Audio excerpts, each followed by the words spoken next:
रामकृष्ण हरी. मनाने वाचेने असत्य बोलल्यामुळे माणसाला दुःख भोगावे लागले. यामुळे आत्म्याचा घात झाला. जसं कमळातील गंध मोहाने भुंगा आकर्षित होतो आणि त्यातच त्याचा मृत्यू होतो, तसंच माणूस वेगवेगळ्या विषयात गुरफटल्याने मृत्यू होतो.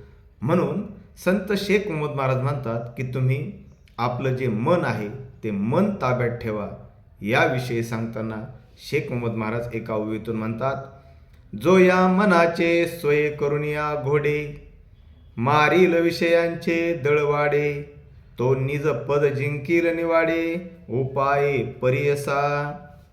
जो माणूस या मनाचे घोडे आवरून धरील आणि शत्रूला मारून टाकेल, तरच त्याला हे निज पद, सुख, आनंद प्राप्त होईल आणि भक्तीचा मार्ग सापडेल. रामकृष्ण हरी.